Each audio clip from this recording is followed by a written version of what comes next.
Você está no Caminhos do Evangelho, seja muito bem-vindo, muito bem-vinda. Se esse é o primeiro vídeo que você está assistindo, quero convidar você a se inscrever no nosso canal, a dar um like, para o YouTube recomendar esse vídeo para mais pessoas. Aqui nós queremos mergulhar na espiritualidade verdadeiramente cristã. Os Salmos é essa jornada da espiritualidade, onde a gente vai aprendendo a lidar com as alegrias, tristezas, as angústias, as dúvidas, mas também a glorificação. E o salmo que nós vamos considerar hoje é o salmo de número 8. Um salmo onde o salmista ele vai ter o coração preenchido da glória de Deus, aonde ele mira os seus olhos, ele vai ver a glória de Deus. O salmo de número 8, ele vai nos dizer assim, quero ler esse salmo, é um salmo bem curtinho, eu quero ler esse salmo com você. Salmo de número 8. Ao mestre de canto, segundo a melodia aos lagares, salmo de Davi.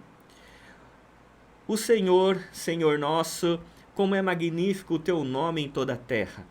Pois puseste nos céus a tua majestade, da boca de pequeninos e crianças de peito, suscitaste força por causa dos teus adversários, para fazeres emudecer o inimigo e o vingador. Quando contemplo os teus céus, obra dos teus dedos, e a lua e as estrelas que estabeleceste, que é o homem para que dele te lembres, e o filho do homem para que o visiste, fizeste-o, no entanto, por um pouco menor do que Deus, e de glória e de honra o coroaste. Deste-lhe domínio sobre as obras das tuas mãos, e sob os seus pés tudo lhe puseste. Ovelhas, bois e todos, e também os animais de campo, as aves do céu, os peixes do mar, e tudo que percorre as veredas dos mares. Ó Senhor, Senhor nosso, como é magnífico o teu nome em toda a terra. Maravilhoso esse salmo.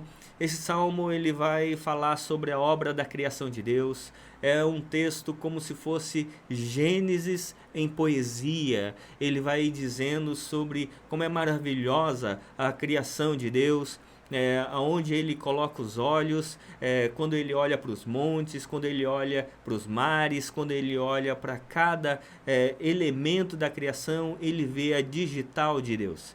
Ele vê a maneira como Deus se revela por meio da criação. Mas ele vai dizendo algumas coisas importantes também com relação ao ser humano, com relação à atuação do ser humano na vida, a atuação do ser humano na existência. Ele vai dizer primeiramente a razão de toda a criação ser tão bela. Ele vai dizer o verso, se você notar aí na sua Bíblia, o verso 1º e o verso 9, o primeiro e último verso, eles são os mesmos, eles se repetem. Ele abre e termina esse salmo da mesma maneira, dizendo a fonte da qual há tanta beleza. Ele vai dizer, ó Senhor, Senhor nosso, como é magnífico o teu nome em toda a terra. Ele vai colocar essa questão da ser magnífico o nome do Senhor, magnífico o Senhor, e algo interessante aqui, ele vai dizer que como é magnífico o teu nome em toda a terra. Você já viu o nome de Deus na terra? Pois bem, o nome de Deus está impresso em cada elemento da criação. Em cada elemento onde você olha a beleza da obra criada de Deus, está ali a digital de Deus e o nome de Deus. O nome de Deus é maravilhoso, o nome de Deus é magnífico. Então, à medida que a gente vai exaltando a natureza, a gente vai exaltando a criação, a gente vai também ficando maravilhado e magnificado com o nome de Deus. E aí ele vai colocando algumas coisas interessantes, porque ele vai dizer que ele colocou nos céus a sua majestade. As pessoas muitas vezes eles olham para a criação e querem achar na criação ídolos, mas na realidade o que nós precisamos olhar para a criação, não ver os ídolos, mas ver o Criador, aquele que criou todas as coisas. E aí ele vai dizer, com relação ao seu sentimento no verso 2, ele vai dizer assim, quando eu contemplo nos céus a obra dos teus dedos, e a lua e as estrelas que puseste, que é o homem para que dele te lembres, e o filho do homem que o visites. É interessante isso aqui, porque quando você olha para uma cena extraordinária, você se sente muito pequeno. Certa vez, numa viagem ao Japão, eu tive a oportunidade, na região de Suzuka, ir a montanhas totalmente congeladas. E naquela oportunidade, a gente foi uma montanha assim muito alta, toda congelada, e deu para olhar bem de cima, né? Aquela cena toda branca, né? Da neve, com as montanhas, as árvores resistentes, ali todas cobertas de gelo, e olhar como se fosse ali olhando do alto do monte para toda a terra. Mas à medida que você olhava aquela cena, o que vinha no meu coração era a pequenez do ser humano. Como a criação de Deus é tremenda, como a criação de Deus é magnífica, como Deus é magnífico. Então, quando Davi aqui ele fala que é o homem para que dele te lembres, né? O Senhor criou tanta coisa e coisas tão belas, que é o ser humano?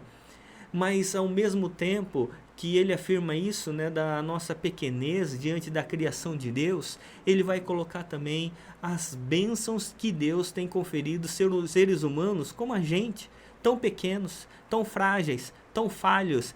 Ele vai dizer assim com relação ao ser humano: fizeste-o, no entanto, por um pouco menor do que Deus. Em algumas versões estão anjos.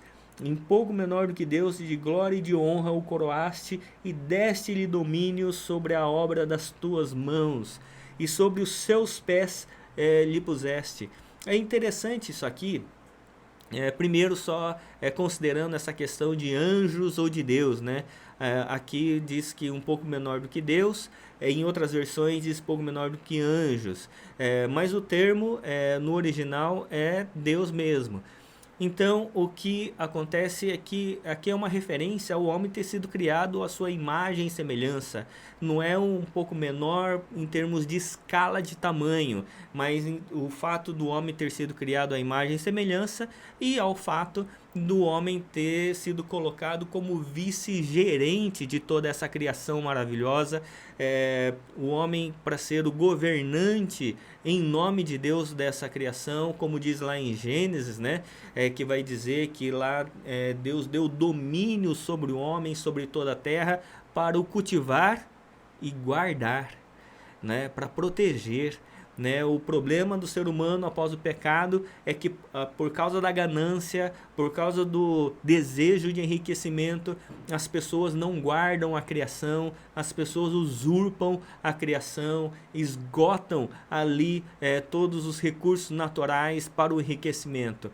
Então é importante a gente considerar essa questão aqui, o que diz o Salmo 8, porque ele vai dizer que o homem de fato é pequeno, porque comparado a Deus, que é o homem para que dele te lembres, mas ao mesmo tempo a maneira como Deus criou todas as coisas, amou o ser humano e dotou o ser humano dos mandatos criacionais, mandatos como o mandato cultural, né, de desenvolver a criação, de desenvolver, né, a sua inteligência, a sua criatividade, né, o seu estudo, o trabalho para a glória de Deus. Né? Então é importante a gente entender que nós fomos colocados e criados exatamente para sermos colaboradores de Deus no cuidado com a criação do Senhor.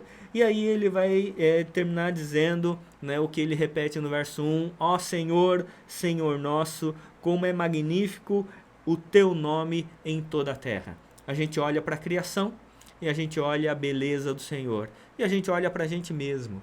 E a gente se sente tão insignificante, mas a gente vê a beleza de Deus em nós, à medida que Deus continua cuidando, continua nos amando e continua nos dando as condições para sermos úteis e frutíferos na terra que Deus tem colocado a cada um de nós. Por isso que todos os lugares que a gente vê, né, a gente olha a glória de Deus. À medida que a gente olha para tudo que foi feito, né, toda a obra criada, a gente olha e percebe como Deus é tremendo. A criação é fruto do amor e da graça de Deus para as nossas vidas. Quando você vê uma bela flor, quando você vê os pássaros, quando você vê todas as coisas, foi tudo obra de Deus para o benefício do ser humano. E o ser humano deveria cuidar dessa obra criada. Os cristãos deveriam ser os primeiros a serem ecologicamente corretos. Os cristãos deveriam ser os primeiros a respeitar a natureza, a ter coleta seletiva do lixo, a preservar o meio ambiente, para que a criação pudesse de fato florescer cada vez mais. É por isso que em Romanos a palavra do Senhor vai nos dizer que a criação espera ansiosamente, com expectativa, a manifestação dos filhos de Deus, para que os filhos de Deus, se manifestando, a criação toda possa ser preservada. Que Deus assim continue abençoando a sua vida, cuide da natureza, cuide, seja ecologicamente correto na sua casa, na sua empresa, no seu ambiente de trabalho, e que assim Deus o abençoe cada vez mais, em nome de Jesus. Amém.